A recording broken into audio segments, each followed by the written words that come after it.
Para continuar con nuestro foro, quiero presentarles al doctor Ángel Gustavo López Montiel, quien estudió Ciencias Políticas en la Universidad Nacional Autónoma de México. Estudió una maestría y un doctorado en Ciencias Políticas en The New School for Social Research de la ciudad de Nueva York. También ha asistido a cursos en la Universidad de Harvard, la Universidad de Michigan, la Universidad de Loyola y la Universidad de Regina en Canadá. Desde el año 2000 es profesor de Ciencias Políticas en el Tecnológico de Monterrey, Campus Ciudad de México, donde también fue presidente de Ciencias Políticas. Ha realizado varios proyectos de investigación sobre elecciones, partidos políticos, política latinoamericana, política comparativa y gestión estratégica.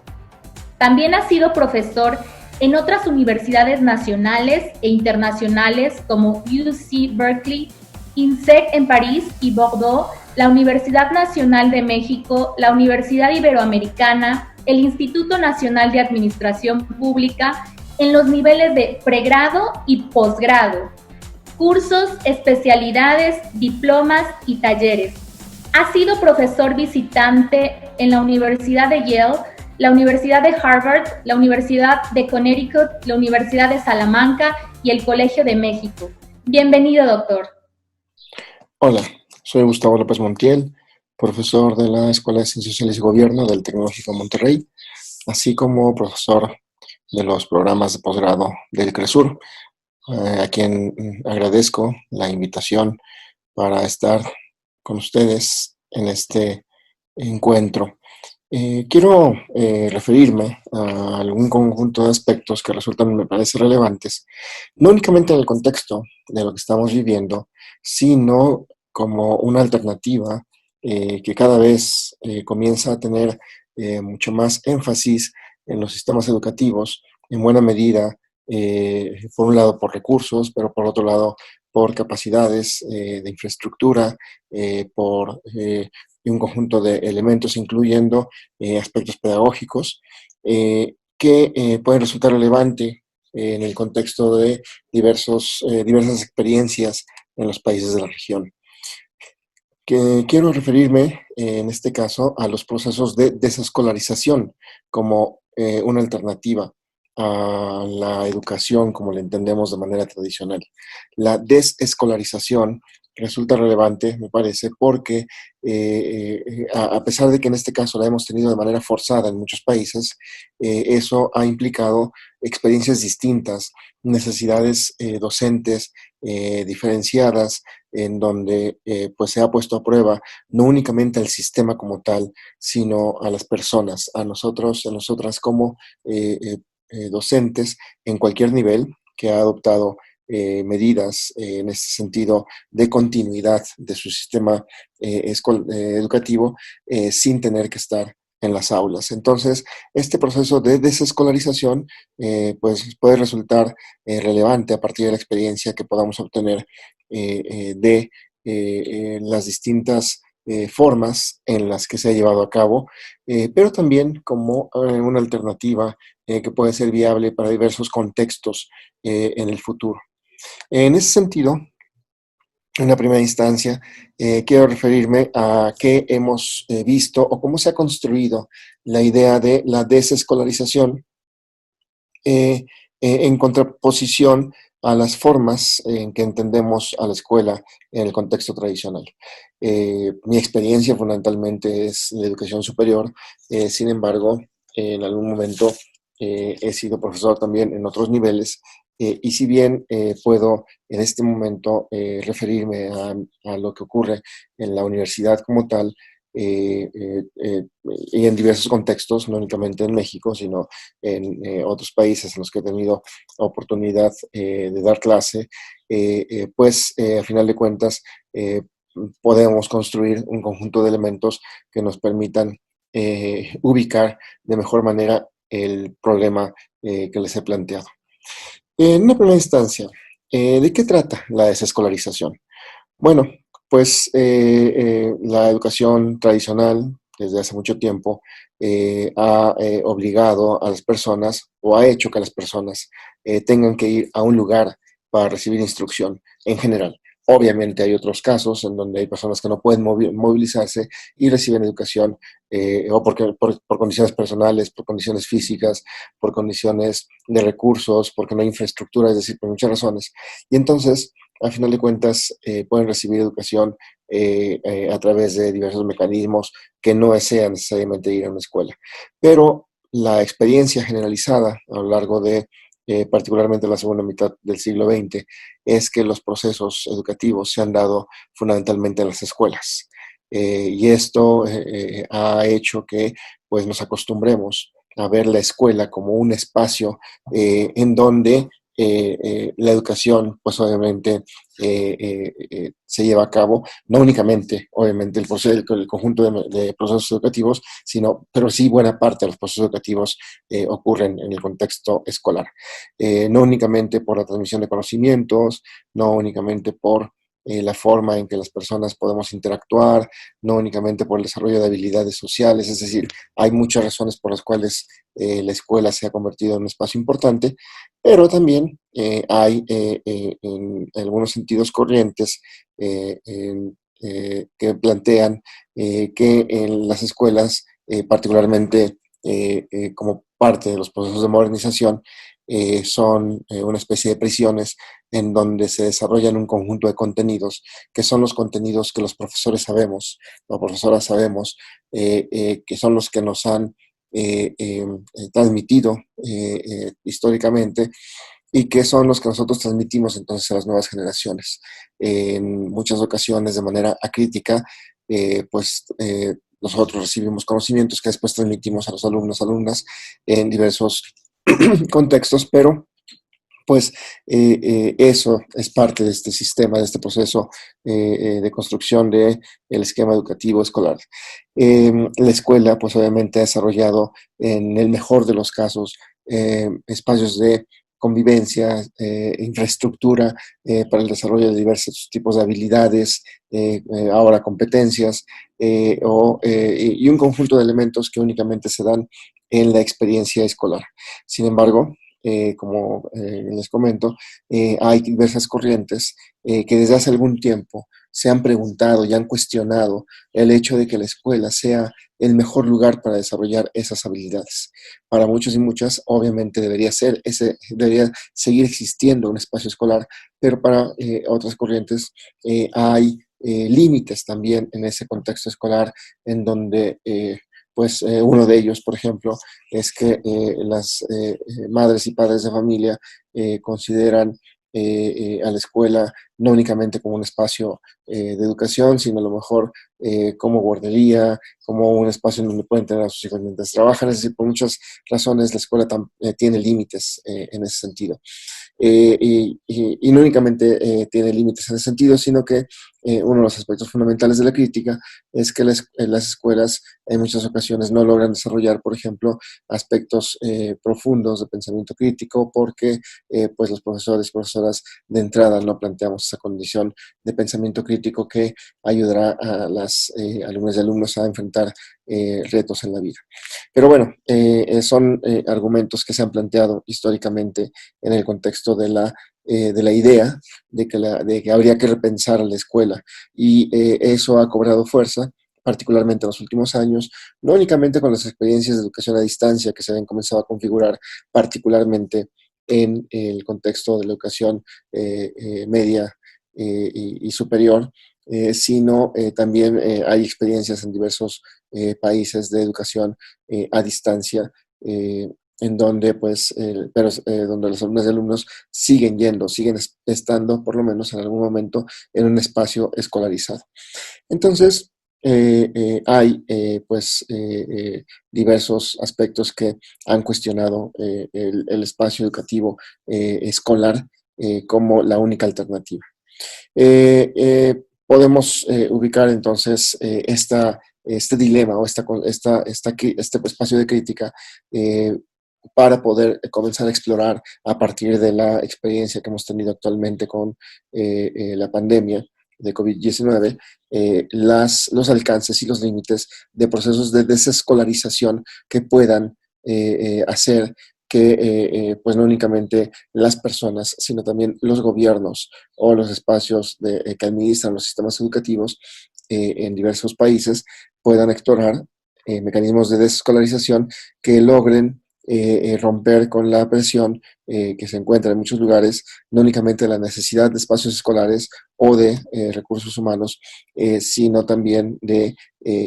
pasar a esta nueva generación de espacios de competencias que las personas requieren para poder tener éxito en la vida en el contexto no únicamente económico, sino también social, político, cultural que tenemos actualmente a partir de mecanismos de hipermodernidad. Pero bueno, entonces la desescolarización que vivimos en este momento ha sido una desescolarización forzada. Sin embargo, ¿qué experiencias en ese sentido podemos ubicar de ellas? En una primera instancia, asumiendo que este proceso de desescolarización forzada puede generar elementos positivos, no únicamente en la administración, sino en las personas. Y habría que valorar qué aspectos positivos se pueden configurar como parte de este mismo proceso para generar mecanismos híbridos entre espacios escolares y no escolares que fomenten y que refuercen el proceso educativo. En una primera instancia, hay personas que consideran, hay corrientes dentro de este espacio de discusión sobre la desescolarización, que consideran que los procesos educativos podrían llevarse en la casa o incluso en algún otro espacio y que no sea únicamente la escuela o que no sea la escuela. Y eso pues obviamente implicaría que las alumnas y los alumnos se conecten y que estén más vinculados y vinculadas con el espacio familiar y con la convivencia familiar que implicaría el desarrollo de diversas habilidades, tanto de los padres como de los padres y madres, como de los hijos e hijas, en la forma en la que desarrollarían las habilidades que se busca desarrollar en el contexto escolar. Esto pues obviamente implica diversos elementos. En el contexto actual, por ejemplo, hemos visto que ha descansado, buena parte del trabajo de las profesoras y profesores se ha trasladado al espacio de la casa y ha descansado en las madres y padres. En las madres y padres. ¿Y esto qué ha implicado? Pues ha implicado,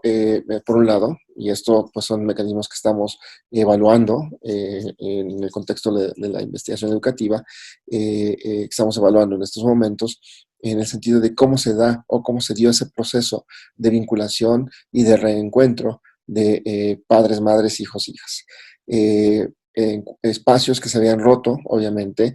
por este contexto de escolarización. En muchos lugares las niñas y los niños van a la escuela 4, 5, 8 horas al día. Y pues obviamente en ese momento, en ese tiempo, los padres y madres pues no están presentes en ese proceso de construcción de habilidades. Están presentes en algún momento nada más, pero a final de cuentas eso no ha implicado o no implica que haya un involucramiento en el proceso de configuración de la educación como tal. Sin embargo, bajo el contexto actual, ese proceso de involucramiento se ha ensanchado y ha permitido, obviamente con quejas de padres y madres que creen que están haciendo el trabajo de las profesoras y profesores, pues a final de cuentas ha generado un involucramiento obligado que ha desarrollado pues habilidades entre padres, madres, hijos, hijas. En muchos casos ha sido exitoso, en muchos casos no ha sido exitoso, en buena medida porque este proceso forzado pues ha obligado a todos, a todas, a tener que desarrollar las habilidades en la marcha. Sin embargo, podría ser en el futuro una alternativa en el sentido de que podría tener buenos resultados. En el sentido de que varios de los procesos educativos que se dan en el contexto escolar regresen a la casa. Y regresen a la casa no únicamente como mecanismos de vinculación entre padres, madres, hijos, hijas, sino también como mecanismos de prevención y de articulación de diversos fenómenos que surgen desde la casa.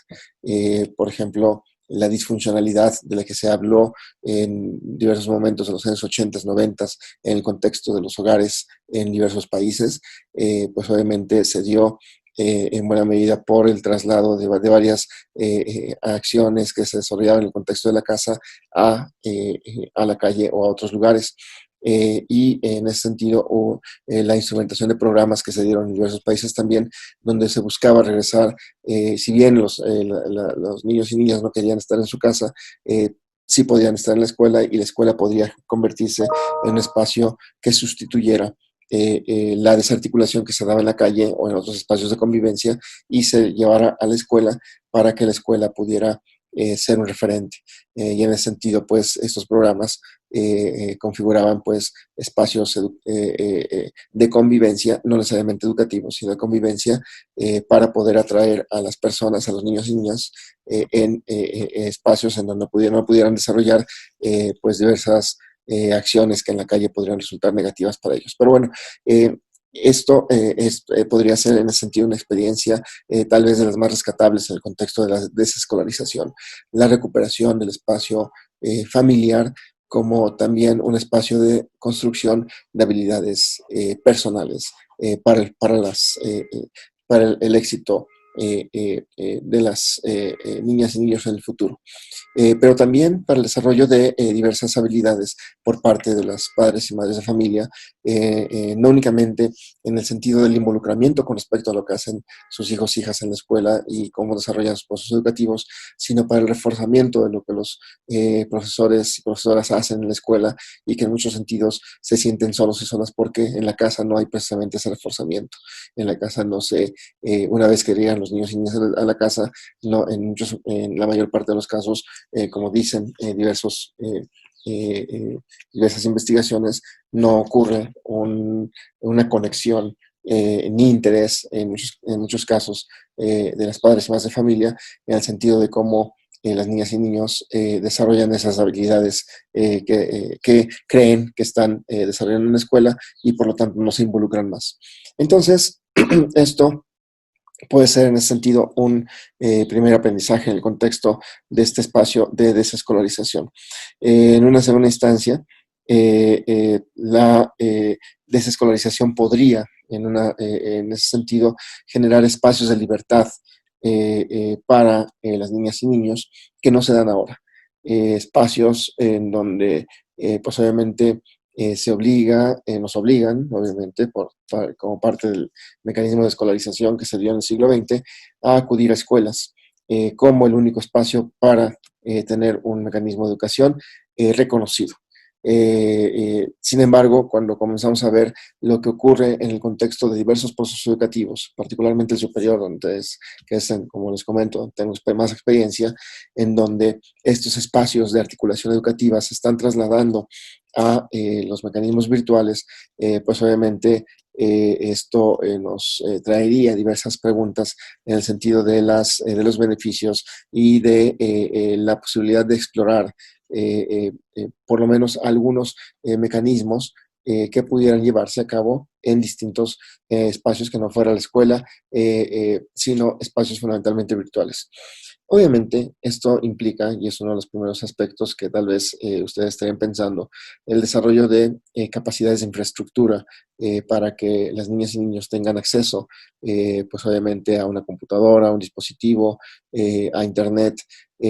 pues en una segunda instancia ver qué tipo de contenidos son los que pudieran desarrollar en espacios virtuales. Un elemento claro es que las habilidades digitales que se han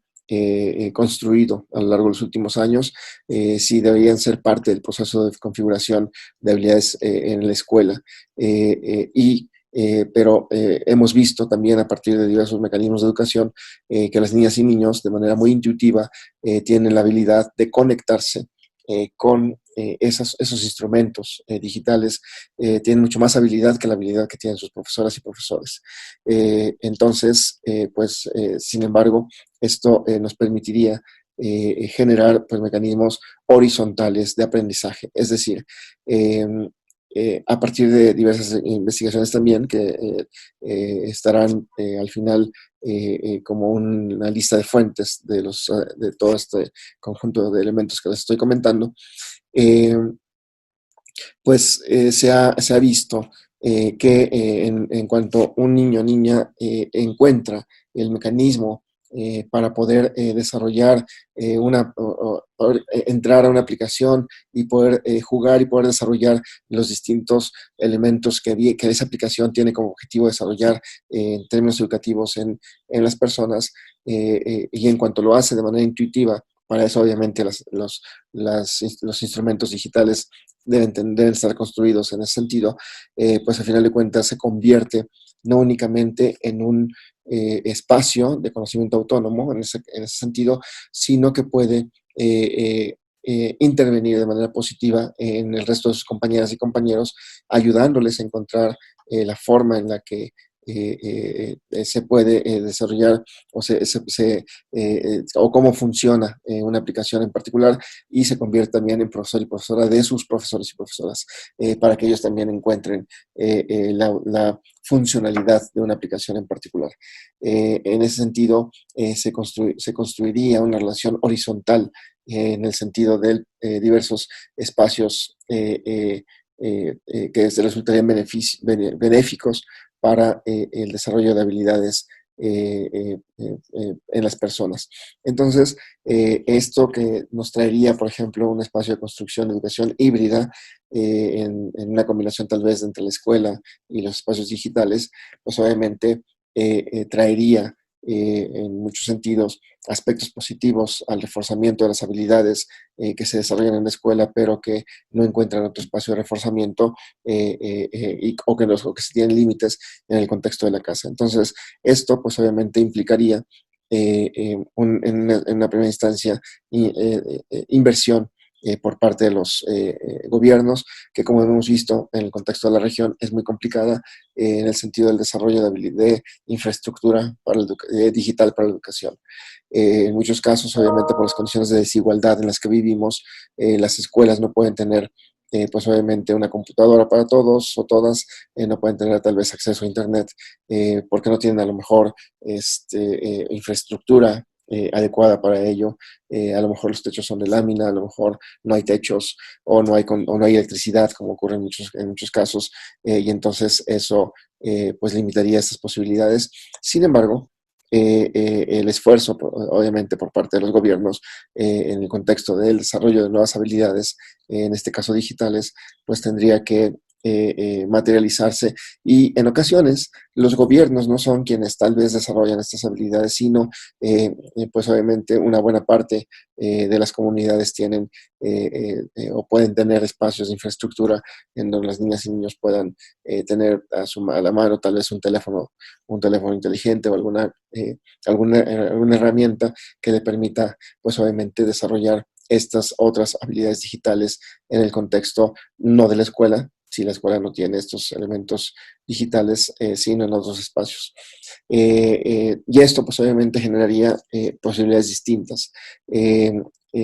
Habría en ese sentido una oportunidad a partir de estos mecanismos escolares y no escolares que nos permitirían pues desarrollar habilidades que son fundamentales para la vida y el éxito de las niñas y niños. El mundo contemporáneo pues obviamente está vinculado fuertemente al desarrollo tecnológico, perdón, y esto implicaría, pues obviamente,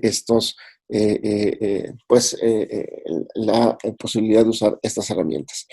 Entonces, en un segundo momento, habría procesos parciales de desescolarización en donde no es que no haya un referente de desarrollo de habilidades educativas, sino se trasladaría en una primera instancia a la familia y en una segunda instancia a espacios de formación digital. Otro aspecto importante que gira en torno a este proceso de escolarización y que tal vez se ha visto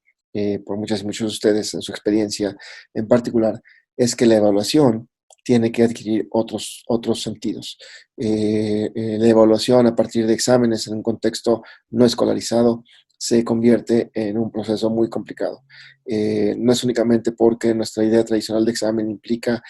personas que están resolviendo un conjunto de preguntas a partir de pues condiciones en donde se ha memorizado la respuesta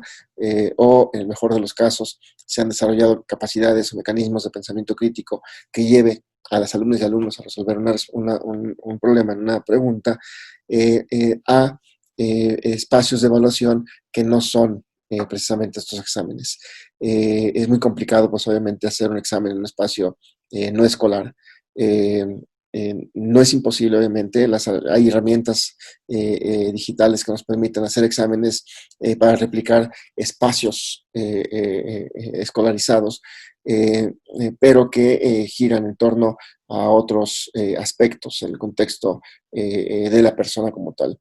Por ejemplo, pues obviamente hay desde las aplicaciones que bloquean las computadoras o los dispositivos donde se está realizando un examen para que no se puedan consultar otras fuentes o no se puedan consultar otros elementos y únicamente la persona esté resolviendo las preguntas en un ambiente semicontrolado, hasta pues obviamente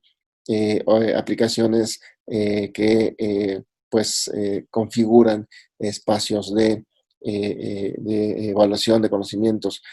a través de exámenes que eventualmente pueden simular el espacio de un salón de clase. Sin embargo, el examen se convierte en una herramienta de evaluación poco útil en el contexto digital. Por ejemplo, hay algunas pues instancias como por ejemplo Coursera o estas plataformas de cursos de acceso libre en donde para dar los certificados pues se encuentran los patrones de escritura de las personas y entonces eso es suficiente para saber que la persona está haciendo el examen y no hay otra persona que está suplantando a esa persona, o el control a través de las cámaras que tienen los dispositivos, o el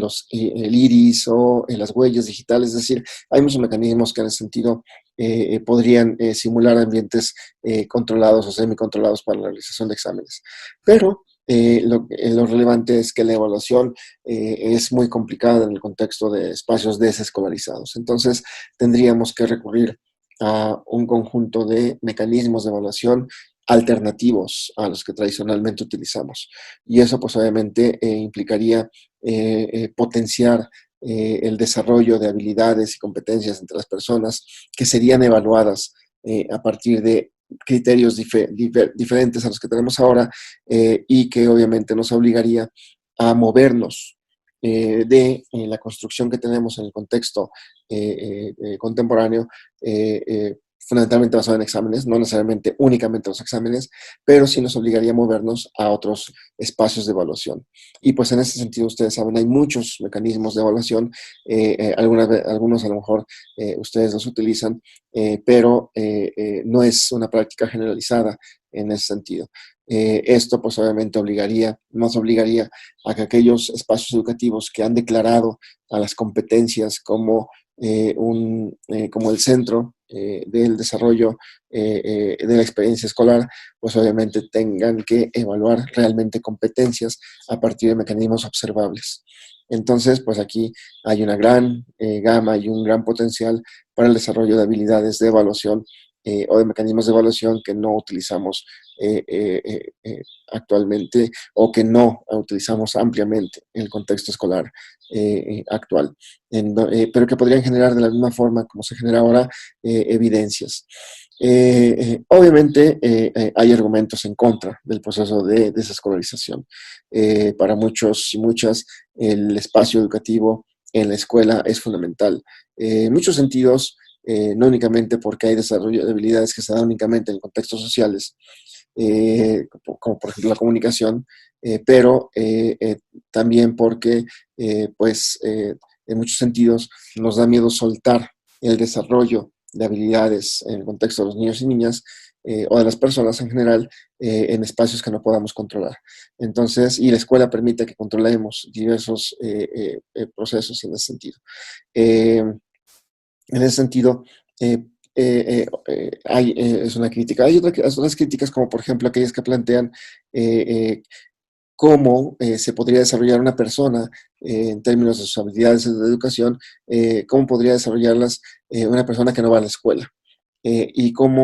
qué impactos traería esto para el contexto social, no únicamente para las familias, sino para la sociedad en su conjunto. ¿Cómo podríamos estar pensando en personas que no van a la escuela a desarrollar habilidades o formas de pensar que, no, que de manera alternativa podrían generar actitudes, comportamientos vinculados a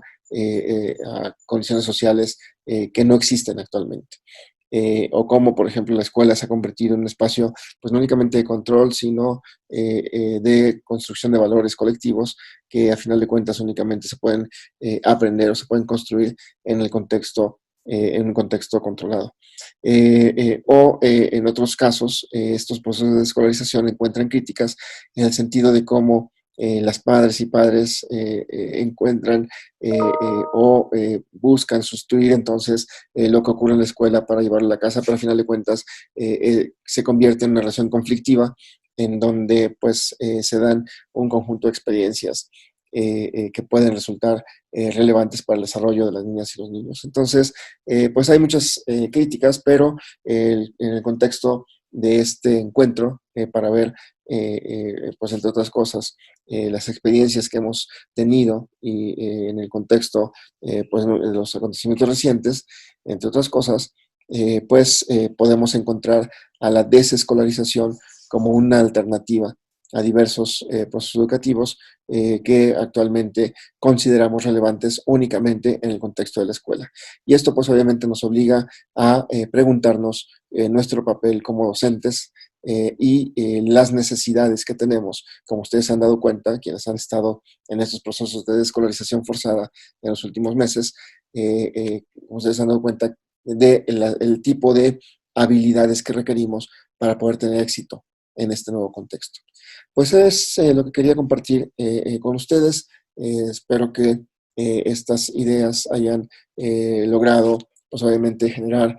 un proceso de discusión en donde podamos construir alternativas diferenciadas al espacio escolar que tenemos hasta ahora. Muchas gracias y éxito en este encuentro. Gracias.